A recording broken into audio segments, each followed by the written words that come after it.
мақсади аслӣ хишовандон ва дӯстони ҳимоятгари ҳуқуқи башари тоҷик Иззат Амон, ки дар боздоштгоҳи Душанбе қарор дорад, хабар доданд, ки вазъи саломатии ӯ бадтар мешавад. писари фаъоли ҳуқуқи башар Муҳаммад Юсуф Холов дар мусоҳиба бо Радиои Озодӣ изҳор намуд, ки падари ӯ чанде пеш ба коронавирус гирифтор шуда, дар яке аз беморхонаҳои шаҳри Москва бистарӣ шудааст.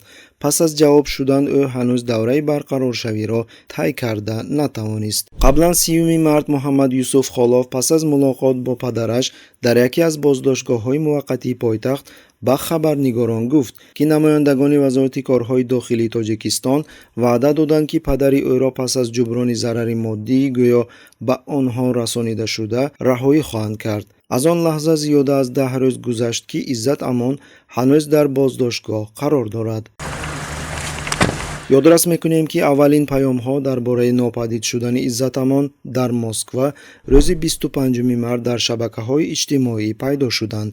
рӯзи 26 март вазорати корҳои дохилии Тоҷикистон дар сомонаи худ нашр карданд, ки фаъоли ҳуқуқи башар бо иттиҳоми қаллобӣ мавриди ҷустуҷӯ қарор дорад.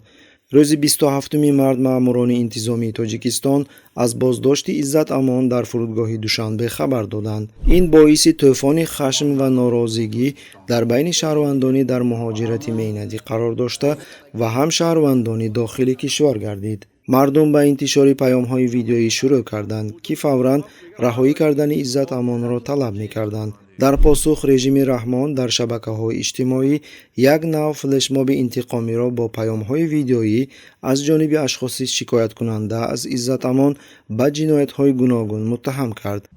ин омадем имрӯз барои озодӣ аз рӯзноманигорон фавран таваҷҷӯҳро ба табиати сохта будани ин видеоҳо ҷалб карданд. коршиносон қайд мекунанд, ки режими Тоҷикистон чунин вокуниши хашмгинии мардумро барои ҳимоятгари ҳуқуқи башар интизор набуд, зеро ин бори аввал нест, ки фаъолони сиёсӣ ё танқидкунандагони режим дар Русия нопадид шуда ва баъдан дар зиндонҳои Тоҷикистон пайдо мешаванд.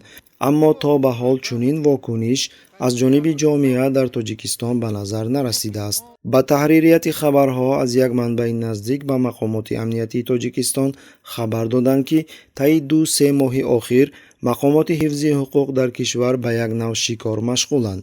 беш аз 1000 нафар, ки дар байни онҳо асосан ҷавонони дорои эҳсосоти мухолиф ҳастанд, аз кирдори кормандони вазорати корҳои дохилӣ ва Кумитаи давлатии амнияти миллӣ зарар диданд. касоне, ки бо режими кунунӣ розӣ нестанд, ба муассисаҳои сохторҳои номбурда даъват карда мешаванд ё маҷбуран бурда мешаванд. онҳо бо вайронкунии дағалонаи меъёрҳои мурофиавӣ пурсида мешаванд. маълумотҳои дар смартфонҳо бударо аз назар мегузаронанд. бо ҷавобгарии ҷиноятӣ таҳдид мекунанд. дар баъзе ҳолатҳо латукӯб ва баъзан аз хишовандони дастгиршудагон бар ивази озодӣ пул меситонанд.